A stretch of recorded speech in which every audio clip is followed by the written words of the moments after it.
नमस्कार, जय हिंद। कैसे हैं आप सब? आई होप कि आप सभी लोग अच्छे हैं और आप सबों की प्रिपरेशन बहुत अच्छे तरीके से हो रही है। दोस्तों, आज के इस वीडियो में 12 मार्च 2024 से संबंधित करंट अफेयर्स के जितने भी प्रश्न बनेंगे, जिसमें बिहार, राष्ट्रीय, अंतर्राष्ट्रीय तीनों घटनाओं का संग्रह होगा। हमेशा की तरह सारी जानकारी यहाँ पर आपको विस्तार पूर्वक दिया जाएगा। सेशन की शुरुआत करते हैं पिछले वीडियो के प्रश्न से। जो प्रश्न हमने आपसे पिछले वीडियो में पूछा था, प्रश्न था कि हाल ही में 4 मार्च 2024 को मुख्यमंत्री नीतीश कुमार ने कहां बने भारत और एशिया का पहला डॉल्फिन रिसर्च सेंटर का उद्घाटन किया है। हमने जानकारी आपको दिया था, ये बिहार भारत ही नहीं बल्कि एशिया का पहला डॉल्फिन रिसर्च सेंटर है, जहां पर डॉल्फिन के अतिरिक्त जलीय जीवों पर शोध कार्य किया जाएगा। तो इसका उद्घाटन नीतीश कुमार के द्वारा पटना में किया गया। इस प्रश्न को लेकर कंप्लीट जानकारी आपको दी गई है। आई होप कि आप सभी को मालूम होगी। ध्यान रखिएगा, जलीय जीव को लेकर के बहुत सारे एक्स्ट्रा पॉइंट यहाँ से आपको हमने पिछले वीडियो में बताया था। तमाम चीजें याद रखना। हर वीडियो में अगर मैं आपको चीजें बतलाने लगा तो वीडियो ऐसे ही लंबा हो रहा है, वो और भी लंबा हो जाएगा। ठीक है, ये चीज ध्यान रखिए। अच्छा, ये पीडीएफ रिसेंटली लॉन्च हुआ है। आप लोग इस वीडियो के डिस्क्रिप्शन में दिए गए लिंक से डाउनलोड कर सकते हैं। चाहे तो बीपीएससी मेकर ऐप पर जो ये वाला कोर्स संचालित है, इसे भी ले सकते हैं। वहां पर आपको तमाम जो पीडीएफ फाइल है वो मिल जाएगा। चलिए, अब सेशन की शुरुआत करते हैं पहले प्रश्न से। एक चीज मैं आपको यहाँ पर बता दूं कि ये जो सीरीज है ये बिहार की प्रतियोगी परीक्षाओं पर केंद्रित है। जो छात्र पहली बार यहाँ पर आए हैं, पहले आप इस वीडियो को देख लीजिए। आपको अंदाजा लगेगा कि ये सीरीज आपके लिए उपयोगी होंगे या फिर नहीं। अगर आपको लगे कि ये उपयोगी है तो जरूर इसे फॉलो कीजिएगा। इसी तौर पर यहाँ से आपको फायदा होगा। चलिए, सेशन की शुरुआत करते हैं। पहले प्रश्न थे। प्रश्न है कि बिहार सरकार की नवीनतम घोषणा के अनुसार राज्य के खिलाड़ियों को सालाना अधिकतम कितने रुपये तक की छात्रवृत्ति दी जाएगी? देखिए, जो घोषणा हुई है उसके आधार पर बात करें तो इसका करेक्ट आंसर होगा विकल्प नंबर डी। अधिकतम 20 लाख रुपए तक की छात्रवृत्ति दी जाएगी। एक प्रकार से बिहार के खिलाड़ियों की यहाँ पर बात हम कर रहे हैं। तो संबंधित पॉइंट जो एग्जाम में पूछे जा सकते हैं उसे एक बार हम देख लेते हैं। तो पहला पॉइंट है कि बिहार सरकार खिलाड़ियों को हाल ही में खेल छात्रवृत्ति देने की घोषणा किया है। और नवीनतम घोषणा के अनुसार सालाना अधिकतम 20 लाख रुपए तक की छात्रवृत्ति दी जाएगी, ताकि विभिन्न खेलों में राज्य के युवा बेहतर प्रदर्शन करें और राष्ट्रीय तथा अंतर्राष्ट्रीय स्तर पर पदक हासिल करें और बिहार को गौरवान्वित करें। तो ये चीजें ध्यान रखिए। बिहार सरकार खेल और खिलाड़ियों को लेकर, मतलब इस दिशा में कार्य को लेकर काफी ज्यादा प्रतिबद्ध है और बहुत सारी घोषणाएं हुई है। बहुत सारी चीजें यहाँ से और भी निकल कर सामने आती है। और ये चीज आप ये भी देख सकते हैं, एग्जाम में प्रश्न यहाँ से बनते हैं। तो इन चीजों पर आपको ध्यान रखना है। देखिए, इसको लेकर जो हम बात कर रहे हैं इसमें आप ये भी ध्यान रखेंगे कि खेल विभाग इसका प्रारूप तैयार कर रहा है। इसके बाद कैबिनेट की स्वीकृति लेकर इसे लागू किया जाएगा और बिहार खेल छात्रवृत्ति नीति 2024 के नाम से इसे जाना जाएगा। तो ये प्रश्न से संबंधित डायरेक्टली इतनी चीजें आप यहाँ पर ध्यान रखेंगे। अब यहाँ से संबंधित अगर हम अतिरिक्त पॉइंट की बात करें, जहाँ से प्रश्न बन सकते हैं, जैसे कि बात हो रही है यहाँ पर बिहार के खेल और खिलाड़ियों को लेकर के, तो वर्तमान में बिहार राज्य खेल प्राधिकरण के जो महानिदेशक हैं यह है रविंद्रन शंकरन। साथ ही साथ यहाँ पर आप ये ध्यान रखेंगे, जनवरी 2024 में, ये पॉइंट इंपॉर्टेंट है, जनवरी 2024 में बिहार में खेल विभाग के गठन के बाद जितेंद्र कुमार राय को राज्य का पहला खेल मंत्री बनाया गया था। बहुत इंपॉर्टेंट है, ध्यान रखिएगा। अब यहाँ पे देखिए, एक शब्द हमने प्रयोग किया है, बिहार राज्य खेल प्राधिकरण। आपको हमने बताया था कि 25 मार्च 2023 को बिहार राज्य खेल प्राधिकरण को एक स्वायत्त संस्था के रूप में कानूनी मान्यता दिया गया था। अर्थात कहने का सेंस यह है कि अब बिहार राज्य खेल प्राधिकरण बिहार से संबंधित खेल और खिलाड़ियों को लेकर किसी भी प्रकार की घोषणा या फिर फैसला लेने के लिए स्वतंत्र है। तो ये यहाँ पर इंपॉर्टेंट है। अच्छा, इसको लेकर कुछ जानकारी और भी हमने रिसेंटली आपको दिया था। आपको मैं रिकॉल करा दूं, यहाँ पर देखिए। आपको हमने बताया था कि इस वर्ष 26 जनवरी को 75वां गणतंत्र दिवस मनाया गया और इस गणतंत्र दिवस के अवसर पर गांधी मैदान पटना में कुल 14 विभागों की झांकी निकाली गई। ये कंप्लीट सूची है 14 विभागों की। और ये जो विभागों की झांकी निकली है किस थीम पर आधारित है, वो चीजें आप यहाँ पर क्लियर देख सकते हैं। अब इसमें आपको जो मैं बताना चाह रहा हूँ, देखिए, प्रथम जो पुरस्कार मिला है ये नगर विकास और आवास विभाग की झांकी को मिला। ये झांकी आधारित थी कबाड़ से कमाल थीम पर। जबकि द्वितीय पुरस्कार जो मिला है ये बिहार राज्य खेल प्राधिकरण की झांकी को मिला, जिसकी चर्चा अभी हम कर रहे थे। तो बिहार राज्य खेल प्राधिकरण की जो झांकी आधारित थी ये मेडल लाओ नौकरी पाओ थीम पर आधारित थी। और देखिए, ये तो रहा दूसरा पुरस्कार, पहला और दूसरा। और तीसरा पुरस्कार जो संयुक्त तौर पर मिला ये विधि विभाग और साथ साथ कृषि निदेशालय, जो कि क्रम से ये दोनों थीम पर आधारित थी। तो ये चीज़ें समझिएगा, निश्चित तौर पर एग्ज़ाम में प्रश्न के रूप में ये पहले भी पूछे गए हैं, तो आने वाले समय में भी पूछे जाएँगे। तो इस चीज़ को ध्यान आपको रखना है। आप लोग चाहे तो नोट ज़रूर कर लीजिएगा, अन्यथा बीपीएससी मेकर ऐप पर वो चीज़ें हम आपको पीडीएफ के रूप में डेली बेसिस पर दे रहे हैं, आप वहाँ से प्राप्त कर सकते हैं। चलिए दूसरा प्रश्न है कि अंतर्राष्ट्रीय महिला दिवस के अवसर पर जेयू एग्री साइंस द्वारा निम्नलिखित में से किन्हें सम्मानित किया गया है जो निशुल्क शिक्षा संस्थान की संस्थापक है। यहाँ पर एक हिंट दिया गया है, तो इसका जो करेक्ट आंसर है यह है विकल्प नंबर यहाँ पर बी, यानी कि अर्चना देव। ये बिहार के पूर्णिया जिले की रहने वाली है। आइए इसको चीजों को यहाँ पर जो लिखा है हमने उसे विस्तृत तौर पर देख लेते हैं। देखिए पूर्णिया जिले के रानीपत्रा स्थित निशुल्क शिक्षा संस्थान की संस्थापक क्या है? अर्चना देव को अंतर्राष्ट्रीय महिला दिवस के अवसर पर, अच्छा महिला दिवस जो मनाया जाता है, ये 8 मार्च को मनाया जाता है। तो इसके अवसर पर जेयू एग्री साइंस के द्वारा प्रशस्ति पत्र देकर उन्हें सम्मानित किया गया। किन्हें? तो अर्चना देव को, जो यहाँ पर हमने प्रश्न के रूप में आपसे पूछा है। देखिए अर्चना देव को लेकर कुछ उपलब्धियाँ जो इनके नाम है, जो इन्हें सम्मान मिले हैं, वो बहुत ही इम्पोर्टेंट है। ध्यान से एक-एक करके पॉइंट को देखिएगा। देखिए अर्चना देव को शिक्षा के लिए वर्ष 2011 में बिहार सरकार ने शिक्षा सम्मान से सम्मानित किया। 2013 में तत्कालीन राष्ट्रपति प्रणब मुखर्जी के हाथों 2012 का राष्ट्रपति पुरस्कार मिला। 2013 में ही उन्हें नेपाल सरकार द्वारा शिक्षा सेवा के लिए गोल्ड मेडल से और फिर 2018 में नेपाल के उपराष्ट्रपति परमानंद मिश्र के हाथों शिक्षा रत्न पुरस्कार से सम्मानित किया गया था। क्योंकि ये अभी खबरों में है महिला दिवस के अवसर पर, यानी कि अंतर्राष्ट्रीय महिला दिवस के अवसर पर, तो इनकी उपलब्धियों से भी संबंधित प्रश्न एग्जाम में एराइज हो सकते हैं। तो ये चीज़ें आपको यहाँ पर ध्यान रखना है, एग्जाम में पूछे जा सकते हैं। चलिए आगे चलते हैं हम यहाँ पर हमारा अगला जो पॉइंट है कि इस वर्ष जो अभी हम चर्चा कर रहे थे कि 8 मार्च 2024 को जो अंतर्राष्ट्रीय महिला दिवस मनाया गया है, इसका थीम क्या है? इसका थीम अर्थात विषय है कि महिलाओं में निवेश करें और प्रगति में तेजी लाएँ। किसी भी दिवस को लेकर जो उसका थीम होता है, वो बहुत ही इम्पोर्टेंट होता है। इस तरह की चीज़ें हम रेगुलर आपको बतलाते आए हैं। अभी देखिए यहाँ पर जो सूची आप देख रहे हैं, ये फरवरी में जो प्रमुख दिवस हुए हैं और साथ-साथ यहाँ पे मार्च वाला भी हमने इसे अपडेट कर दिया है। यहाँ पर 2 फरवरी को आप एक देख रहे होंगे विश्व आर्द्रभूमि दिवस। ये देखिए इम्पोर्टेंट आपके लिए, एक सेकंड थोड़ा-सा कॉल बहुत आ रहा है, मैं इसको साइलेंट कर दे। हाँ, जो बात हम कर रहे थे यहाँ पर विश्व आर्द्रभूमि दिवस की, ये 2 फरवरी को मनाया जाता है और आपको ये ध्यान रखना है, इसका थीम था आर्द्रभूमि एवं मानव कल्याण। और आर्द्रभूमि यानी कि जो वेटलैंड साइट की बात हो रही है, तो इसमें बढ़ोतरी हुई है। अब जो बात अगर हम करें विश्व या फिर ये आर्द्रभूमि की, तो इसकी संख्या भारत में अब बढ़कर हो गई है 80। ये चीज़ ध्यान रखिएगा, ठीक है? चलिए अब यहाँ पर हमारा तीसरा प्रश्न है कि निम्नलिखित में से किनके द्वारा हाल ही में ई-किसान उपज निधि का अनावरण किया गया है? देखिए इसका करेक्ट आंसर होगा विकल्प नंबर बी, यानी कि पीयूष गोयल के द्वारा अभी हाल ही में इसका अनावरण किया गया। अब इसको देखते हैं कि केंद्रीय उपभोक्ता मामले, खाद्य एवं सार्वजनिक वितरण, वाणिज्य और उद्योग तथा कपड़ा मंत्री, ये सभी विभागों की जो ज़िम्मेदारी है इस समय, ये पीयूष गोयल के पास है। तो अभी इन्होंने किसानों के अनाज भंडारण सुविधा को आसान बनाने के लिए ई-किसान उपज निधि या फिर यूँ कहें डिजिटल गेटवे का, प्रकार से ये डिजिटल गेटवे है, इसका शुभारंभ किया है। किनके द्वारा किया गया? तो श्री पीयूष गोयल के द्वारा। ये यहाँ पर आपको ध्यान रखना है। अगले पॉइंट में बात करें, इसका एक उद्देश्य या फिर एक लक्ष्य ये भी है कि भारत को विकसित बनाया जाए। 2047 तक का लक्ष्य है भारत सरकार को विकसित भारत बनाने का। तो विकसित भारत की दिशा में या फिर विकसित भारत बनाने की दिशा में एक अहम पहल है। इस चीज़ को ऐसे समझिए। और यहाँ पर हमारा अगला पॉइंट है कि इस किसान उपज निधि या फिर ई किसान उपज निधि योजना के द्वारा अब फसल या फिर उपज को गोदाम में सुरक्षित रखकर किसानों को 7% की दर से ब्याज पर सबसे सस्ता लोन भी दिया जाएगा, यानी कि ऋण प्रदान किया जाएगा। इन सब का कहने का तात्पर्य यहाँ पर आप इस वाले पॉइंट को देखकर समझ सकते हैं। अर्थात अब जो है किसान ये गोदाम में रखी फसल पर या फिर जो अनाज जो गोदाम में रखेंगे उस पर वो लोन अर्थात ऋण ले सकेंगे। अच्छा ये जो ऋण होगा, ये जो लोन होगा, ये कह सकते हैं लघु अवधि का होगा, कम अवधि का होगा, 6 माह की अवधि के लिए ये लोन ले सकते हैं और ये 7% ब्याज की दर से दिया जाएगा। तो एक प्रकार से यहाँ से इतनी बातें आपको ध्यान रखना है।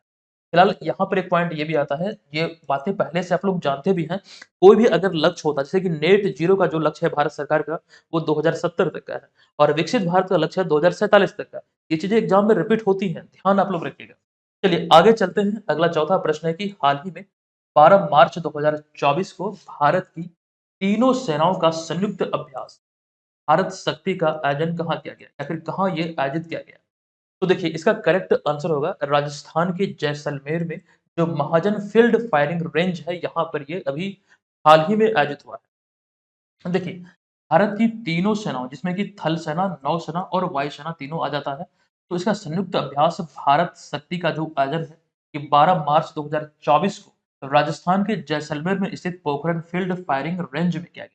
ये कब आयोजित हुआ, कहाँ आयोजित हुआ, ये चीजें इंपॉर्टेंट है। अगले पॉइंट पे बात करें तो इस भारत शक्ति अभ्यास में द्वितीय व मौजूदा जो चीफ ऑफ डिफेंस स्टाफ यानी कि द्वितीय जो सीडीएस है, चीफ ऑफ डिफेंस स्टाफ वर्तमान में है जनरल अनिल चौहान और इसके अतिरिक्त तीनों सेनाओं के शीर्ष अधिकारी यहाँ पर इसमें भाग लिए। तो ये चीजें यहाँ पर आप लोग समझिएगा इंपॉर्टेंट आपके लिए हो सकते हैं। देखिए, चीफ ऑफ डिफेंस स्टाफ को लेकर यहाँ पर हम बातें करेंगे, लेकिन उससे पहले जो तीनों सेना प्रमुख की हम बात कर रहे थे, जो वर्तमान आंकड़े हैं, जो वर्तमान में इस पद पर कार्यरत हैं, वो चीजें आप देख लीजिए। क्योंकि ये बहुत आसान ज़रूर है, लेकिन कई बार बहुत सारे लोगों को यहाँ से कन्फ्यूजन हो जाता है। थल सेना प्रमुख की बात करें तो मनोज पांडे हैं और थल सेना प्रमुख को कहा जाता है जनरल। ये नया चीज़ अगर आप लोग नहीं जानते हैं, बहुत लोग जानते भी होंगे, यहाँ पर आप लोग ध्यान दीजिएगा, हमने ब्रैकेट में वो चीज़ें डाल दिया है। नौसेना प्रमुख आर हरिकुमार, ये नौसेना प्रमुख एडमिरल कहा जाता है। वायुसेना प्रमुख को कहा जाता है एयर चीफ मार्शल और वर्तमान में है पी आर चौधरी अर्थात विवेक राम चौधरी। तो ये तो रही बात यहाँ पर भारत के तीनों सेना प्रमुखों के बारे में। अब देखिए, हम बात यहाँ पर कर रहे थे सीडीएस यानी कि चीफ ऑफ डिफेंस स्टाफ की। वर्तमान में है अनिल चौहान जो कि भारत के द्वितीय चीफ ऑफ डिफेंस स्टाफ है। अब यहाँ पर देखिए आगे हमने लिखा है कि भारत के पहले चीफ ऑफ डिफेंस स्टाफ यानी कि सीडीएस थे जनरल बिपिन रावत, जिनका वर्ष 2021 में तमिलनाडु के कुन्नूर में हुए विमान दुर्घटना या फिर विमान हादसे में निधन हो गया। उस विमान का नाम था MI-17V5। उस विमान में उनकी पत्नी समेत कुल 14 लोग सवार थे। उन सभी की ये दुर्घटना स्थल पर ही मौत हो गई थी। जिस वजह से चीजें खबरों में आई थी, आप ध्यान रखेंगे, जनरल बिपिन रावत पहले चीफ ऑफ डिफेंस स्टाफ थे भारत की। तमिलनाडु के कुन्नूर के पास ये MI-17V5 जो विमान दुर्घटनाग्रस्त हुआ था, वहां पर इनका निधन हो गया। कुल 14 लोगों के, ठीक है। अब देखिए, अब यहाँ पर कुछ अतिरिक्त जानकारी मैं आपको देने वाला हूँ। जो तस्वीर आप यहाँ पर देख रहे हैं, ये एक पुस्तक का कवर पेज है। इस पुस्तक के नाम की बात करें तो Bipin the man behind the uniform, ये पुस्तक का कवर पेज है और इसको लेकर ध्यान रखेंगे। हाल ही में ये पुस्तक लिखी गई थी। Bipin the man behind the uniform की जो लेखिका है, ये है रचना विष्णु रावत। अच्छा, जो प्रमुख पुस्तक है, जो यहाँ पर सूची आप देख रहे हैं, एक बार समय निकाल कर इसे जरूर देख लीजिएगा। स्क्रीनशॉट ले सकते हैं तो ले लीजिए, इंपॉर्टेंट है, पूछे जा सकते हैं यहाँ से प्रश्न। देखिए 2023 से 24 को लेकर भी हम चीज़ों को अपडेट कर देंगे। यहाँ पे 2024 वाला जो भी प्रमुख पुस्तक होगा, उसको भी अलग स्लाइड में फिर कभी हम लोग देखेंगे, किसी पुस्तक की चर्चा होगी तो। फिलहाल यहाँ से इतनी सारी बातें ध्यान रखेगा, ये 2023 वाला आप यहाँ पर ये देख रहे हैं। चलिए, आगे चलते 5वां प्रश्न है कि निम्नलिखित में से कहाँ हाल ही में 11 से 16 मार्च 2024 तक विश्व का सबसे बड़ा साहित्योत्सव कहाँ आयोजित किया गया है? ठीक है, ये यहाँ पर प्रश्न पूछा गया। ये 2 बार प्रश्न में कहाँ लिखा गया? एक बार प्रश्न को पुनः देख लीजिए, निम्नलिखित में से कहाँ हाल ही में 11 से 16 मार्च 2024 तक विश्व का सबसे बड़ा साहित्योत्सव आयोजित किया गया है? तो इसका जो आयोजन है अभी हाल ही में राष्ट्रीय राजधानी दिल्ली में किया गया। ये ध्यान रखें।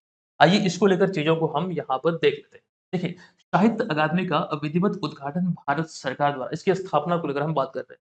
तो स्थापना जो हुई थी औपचारिक रूप से 12 मार्च 1954 को किया गया था। और हाल ही में 12 मार्च 2024 को इसका 70वां स्थापना दिवस मनाया। अच्छा, 1954 वही ईस्वी है जिस ईस्वी को भारत और चाइना के मध्य, उसमें तत्कालीन प्रधानमंत्री थे पंडित जवाहरलाल नेहरू, तो भारत और चाइना के मध्य पंचशील समझौता हुआ था और ये प्रश्न आपके बीपीएससी एग्जाम में पूछा गया है। ठीक है, तो इसी कड़ी में आप ध्यान रखेंगे 12 मार्च 2024 को अभी हाल ही में साहित्य अकादमी का 70वां स्थापना दिवस मनाया गया है। और इस अवसर पर राजधानी दिल्ली में साहित्य अकादमी द्वारा विश्व का सबसे बड़ा साहित्यिक उत्सव साहित्योत्सव का आयोजन किया गया। आयोजन तिथि हमने अभी बतलाया आपको 11 से 16 मार्च 2024। तो यहाँ से ये बातें ध्यान रखिए। अब देखिए, साहित्य अकादमी पुरस्कार की बात करें, जो साहित्य अकादमी की ओर से दिया जाता है, इसमें कुछ चीजें हैं जो कि आपको समझना है। देखिए, ये साहित्य अकादमी पुरस्कार भारत में एक साहित्यिक सम्मान है जो कि प्रत्येक वर्ष या फिर यूं कहें प्रति वर्ष भारतीय संविधान की 8वीं अनुसूची में शामिल 22 भाषाओं और साथ ही साथ इसके अतिरिक्त राजस्थानी तथा अंग्रेजी अर्थात कुल 24 भाषाओं में से प्रत्येक में प्रकाशित जो सर्वोत्कृष्ट साहित्यिक रचना होती है, जो सर्वश्रेष्ठ कृति होती है, तो उसको ये प्रदान किया जाता है प्रत्येक भाषा के लिए। ठीक है? ये ध्यान रखिए। जो अनुसूची 8 में जो 22 भाषा शामिल है, इन सभी को सम्मिलित करते हुए इसके अतिरिक्त राजस्थानी और अंग्रेजी भाषा यानी कि कुल 24 भाषाओं की जो सबसे सर्वश्रेष्ठ जो उस वर्ष की सबसे सर्वश्रेष्ठ साहित्यिक रचना होती है, वो प्रदान किया जाता है। इसकी स्थापना जो हुई थी 1954 में हुई थी, लेकिन यह पहली बार 1955 में पुरस्कार वितरण किया गया था। अच्छा, भारत रत्न की भी शुरुआत 1954 में ही हुई, ये बात आप लोग ध्यान रखेंगे। ठीक है? तो इस प्रश्न से हमें इतनी सारी जानकारी यहाँ पर ध्यान रखना है। 2024 को लेकर जब ये साहित्य अकादमी पुरस्कारों की घोषणा होगी, हम आपको अगले वीडियो में जानकारी दे देंगे। ठीक है? ये ध्यान रखिएगा। चलिए आगे चलते हैं। अगला छठा प्रश्न है कि निम्नलिखित में से कहाँ हाल ही में 8 मार्च 2024 को पीएम मोदी अर्थात प्रधानमंत्री मोदी द्वारा प्रथम राष्ट्रीय रचनाकार पुरस्कार यानी कि नेशनल क्रिएटर अवार्ड 2024 का वितरण या फिर यह प्रदान किया गया है। तो ये जो आयोजन है, ये अंतर्राष्ट्रीय महिला दिवस इसी दिन 8 मार्च को मनाया गया। इसी दिन ये आयोजित हुआ है यहाँ पर दिल्ली में प्रगति मैदान में जो भारत मंडपम है इस तो देखिए, इसको लेकर जो बातें आपको ध्यान रखना है, ये प्रगति मैदान दिल्ली में भारत मंडपम में ये आयोजित हुआ। प्रधानमंत्री नरेंद्र मोदी ने ये नेशनल क्रिएटर अवार्ड 2024 का वितरण किया है। अब पुरस्कारों के बारे में बात करें तो ये कंप्लीट सूची आप यहाँ पर देख सकते हैं। तो ये चीज़ें आप लोग यहाँ से ध्यान रखेंगे, निश्चित तौर पर इम्पोर्टेंट आपके लिए हो सकते हैं।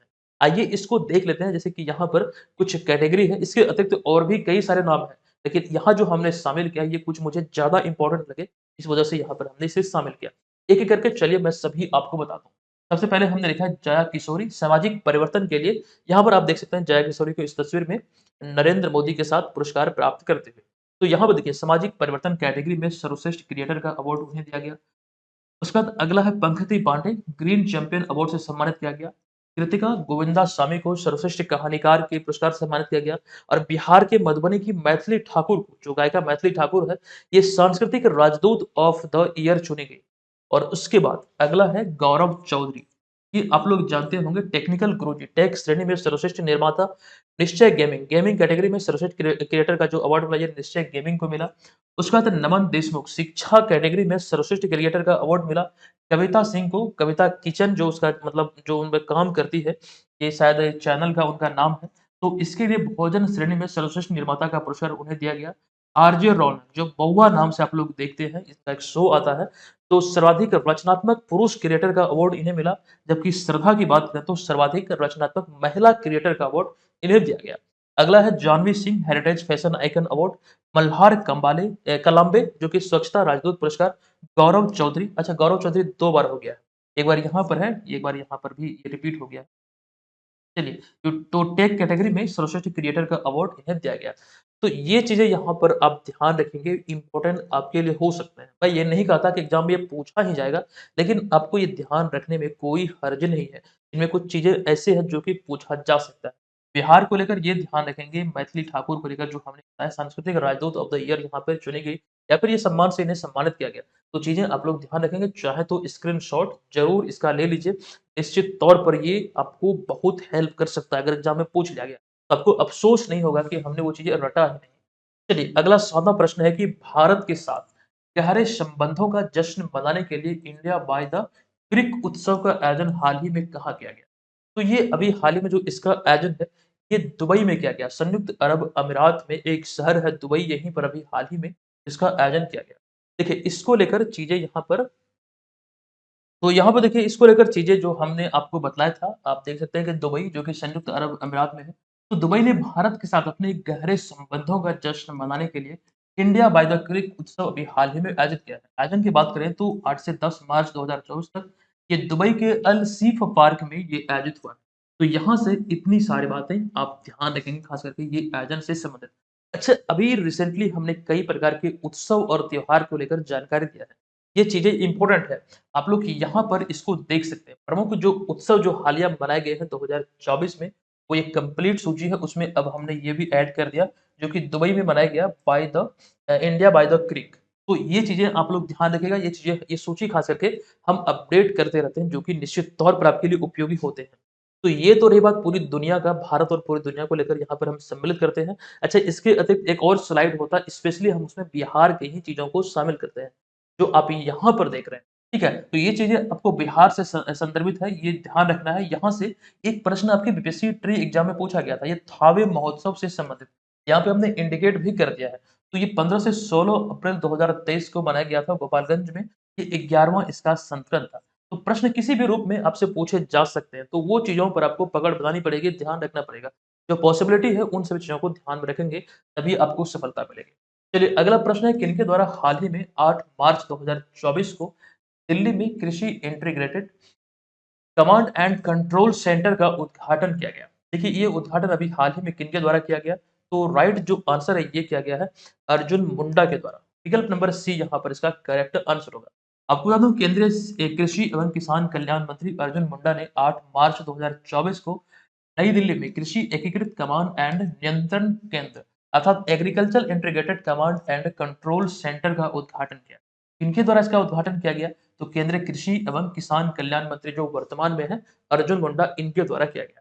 अच्छा, इसके उद्देश्य की बात करें तो इस पहल का जो उद्देश्य है, किसानों को खेतों की वास्तविक जानकारी उपलब्ध कराना, कृषि संबंधित समस्याओं का समाधान करना, साथ ही साथ देश के किसानों को डिजिटल टेक्नोलॉजी का उपयोग करके सूचना सेवाओं तथा सुविधाओं को प्रदान करना, ये इसका मूल उद्देश्य है। इसी को लेकर अभी हाल ही में इसकी शुरुआत की गई या फिर इसका उद्घाटन किया गया।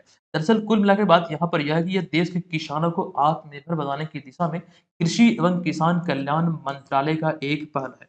ओवरऑल ये चीज़ें आपको ध्यान रखना है। देश के किसानों को आत्मनिर्भर बनाने की दिशा में ये कृषि एवं किसान कल्याण विभाग का एक प्रकार का पहल है, और इसी की दिशा में भी हाल ही में ये उद्घाटन किया गया है। गणतंत्र के रूप में भारत गणतंत्र के रूप में भारत के 75वें वर्ष के उपलक्ष्य में हमारा संविधान हमारा सम्मान अभियान कार्यक्रम कहाँ आयोजित किया गया? देखिए, इसकी शुरुआत जो हुई थी औपचारिक रूप से, वो जनवरी में ही हो गई थी।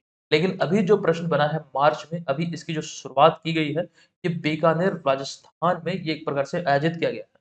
तो इसको देख लेते हैं। गणतंत्र के रूप में भारत के 75वें वर्ष के उपलक्ष्य पर अभी थोड़ी देर पहले हमने आपको बताया था कि इस वर्ष 2024 में 75वां गणतंत्र दिवस सेलिब्रेट किया गया है, और इसी अवसर पर इसी वर्ष को चिन्हित करते हुए हमारा संविधान हमारा सम्मान अभियान कार्यक्रम 9 मार्च 2024 को राजस्थान के बीकानेर शहर में आयोजित किया गया। तो ये इंपॉर्टेंट है। अगला पॉइंट है, हालांकि उपराष्ट्रपति जगदीप धनखड़ ने इसी वर्ष जनवरी में, यानी कि जनवरी 2024 में, ये बात यहाँ पर हो रही है। तो 1 वर्ष के लिए, आगामी 1 वर्ष के लिए अभियान हमारा संविधान हमारा सम्मान का शुभारंभ किया था।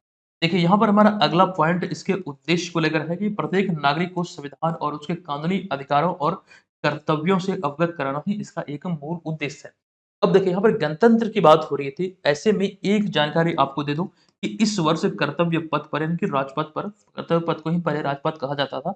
तो दिल्ली में 26 जनवरी 2024 को जो 75वां गणतंत्र दिवस मनाया गया है, तो इस परेड में फ्रांस के राष्ट्रपति इमैनुअल मैक्रोन मुख्य अतिथि के रूप में इसमें शामिल हुए थे। ये बहुत इंपॉर्टेंट है, ध्यान रखिएगा। 75वां गणतंत्र दिवस के अवसर पर मुख्य अतिथि के रूप में इमैनुअल मैक्रोन को सम्मानित किया, मतलब मुख्य अतिथि के रूप में आमंत्रित किया गया था। आप यहाँ पर इन्हें नरेंद्र मोदी के साथ तस्वीर में देख सकते हैं। हालांकि ये तो रही बात 2024 की, इससे पहले 2023 में मिस्र के राष्ट्रपति अब्देल फतेह अल सीसी को बुलाया गया था मुख्य अतिथि के रूप में। इससे 2 वर्ष, मतलब 2021 और 2022 में, ये 2 वर्ष में कोई भी मुख्य अतिथि नहीं थे कोरोना महामारी के कारण। उससे पहले 2020 में ब्राज़ील के राष्ट्रपति जायर बोल्सोनारो मुख्य अतिथि थे। 2019 में दक्षिण अफ्रीका के राष्ट्रपति सिरिल रामाफोसा के मुख्य अतिथि थे। हालाँकि गणतंत्र दिवस परेड को लेकर हमने जानकारी दिया कि पहला गणतंत्र दिवस का परेड का जो मुख्य अतिथि था, वो इंडोनेशिया के राष्ट्रपति सुकर्नो थे। आप यहाँ पर पंडित जवाहरलाल नेहरू के साथ ये जो तस्वीर में आप देख रहे हैं, यही है इंडोनेशिया के राष्ट्रपति सुकर्नो। ये आप ध्यान रखें। हालाँकि उस समय राजपथ पर, मतलब जो राजपथ है जिसे अब कर्तव्य पथ कहा जाता है, उस समय वहाँ पर परेड नहीं होता था। पहली बार जो राजपथ पर परेड हुआ 1955 में आयोजित किया गया, जिसमें मुख्य अतिथि के रूप में पाकिस्तान के गवर्नर जनरल मलिक गुलाम मोहम्मद को बुलाया गया था। ये चीज़ें आप लोग ध्यान रखिएगा। निम्नलिखित में से किसने 5वें राष्ट्रीय युवा संसद महोत्सव 2024 में प्रथम पुरस्कार जीता है? आप यहाँ पर देख सकते हैं, प्रथम पुरस्कार यातिन भास्कर दुग्गल ने अपने नाम किया। विकल्प नंबर ए यहाँ पर इसका करेक्ट आंसर है। देखिए, राष्ट्रीय युवा संसद महोत्सव 2024 का जो आयोजन है, ये 9 फरवरी से लेकर 6 मार्च 2024 के दौरान देश भर में किया गया। जो इसका फाइनल था, जो मतलब लास्ट चरण था, आपको ध्यान रखने का जो समापन समारोह हुआ, ये 6 मार्च 2024 को नई दिल्ली स्थित संसद के केंद्रीय कक्ष में आयोजित किया गया और यहाँ से ये चीज़ें निकल कर सामने आया। प्रथम पुरस्कार जो मिला 5वें राष्ट्रीय युवा संसद 2024 में, तो देखिए, यहाँ पर टीम नहीं होगा बल्कि यहाँ पर 3 होगा। यहाँ पर मिस टाइपिंग हुआ। प्रथम 3 पुरस्कार विजेताओं की हम यहाँ पर बात करें, तो पहला यातिन भास्कर दुग्गल जो कि हरियाणा के, वैष्णव पिचाई तमिलनाडु के, कनिष्का शर्मा राजस्थान के। ये चीज़ें आप लोग ध्यान रखेंगे, इसके विजेताओं की सूची है। अगला प्रश्न है कि हाल ही में किस राज्य के मांजुली मुखौटे और पांडुलिपि पेंटिंग को जीआई टैग का दर्जा दिया गया? तो राइट आंसर है, ये संबंधित किस राज्य से? तो असम से। विकल्प नंबर डी यहाँ पर इसका करेक्ट आंसर होगा। अच्छा, इस तरह की चीजें खास करके जीआई टैग को लेकर हमने कई बार आपको बताया कि बिहार के संदर्भ में जीआई टैग की सूची है और जो इसका छठा उत्पाद है कृषि कैटेगरी में, ये मरचा चावल है बिहार का, जिसे अभी हाल ही में जीआई टैग दिया गया। आई होप कि आप इस वीडियो को एन्जॉय कर रहे हैं और बहुत सारी चीज़ें यहाँ से आपने सीखा होगा। तो वीडियो को लाइक कीजिए, चैनल को सब्सक्राइब कीजिए और अपने दोस्तों के साथ से ज़रूर शेयर कीजिए। चलिए, अब यहाँ पर हम आज के इस वीडियो के प्रश्न पे हाल ही में लोअर सुबनसिरी से अलग करके कई पायनोर किस राज्य का 26वां जिला बनाया गया? आप लोग कमेंट बॉक्स में लिखेंगे। अच्छा, कुछ लोग कमेंट कर रहे थे पिछले वीडियो में जो हमने बताया था कि सर ये 27वां जिला है। तो ये चीज़ें भी कन्फर्म कर दीजिएगा, 26वां जिला है या फिर 27वां जिला है। चलिए, ये चीज़ें हम कल आपको बताएँगे। फिलहाल आपको बताना है कि केई पायनोर जो है किस राज्य का एक नया जिला बना है लोअर सुबनसिरी से अलग करके। तो आज के इस वीडियो को हम यहाँ पर समाप्त करते हैं। आई होप कि आपको ये वीडियो बहुत अच्छा लगा। जाते-जाते वीडियो को लाइक कीजिए और चैनल को सब्सक्राइब करके हमें सपोर्ट ज़रूर कीजिए। और जो जानकारी हमने इस टेस्ट सीरीज़ या कि इस कोर्स को लेकर दिया, जिसके माध्यम से आप हमारे तमाम मटेरियल को प्राप्त कर सकते हैं। ये प्रोमो कोड है बीपीएससी 70, जिसका उपयोग करके आप इस कोर्स को जॉइन कर सकते हैं महज़ ₹399 में। तो जैसा कि आपको बता दूँ कि ये कोर्स आपके बिहार के प्रतियोगी परीक्षाओं पर केंद्रित है। निश्चित तौर पर यहाँ पर जो मटेरियल आपको मिलेंगे, उससे आपको भरपूर हेल्प होगी। तो दोस्तों, मिलते हैं नेक्स्ट वीडियो में, तब तक के लिए धन्यवाद। वीडियो को आप लोग ज़रूर लाइक कीजिएगा। चलिए, मैं आपको टारगेट दे रहा हूँ आज की इस वीडियो का लाइक का 700 लाइक। आप लोग लाइक का टारगेट ज़रूर पूरा कर दीजिए। चलिए, मिलते हैं नेक्स्ट वीडियो में, तब तक के लिए धन्यवाद। जय हिंद।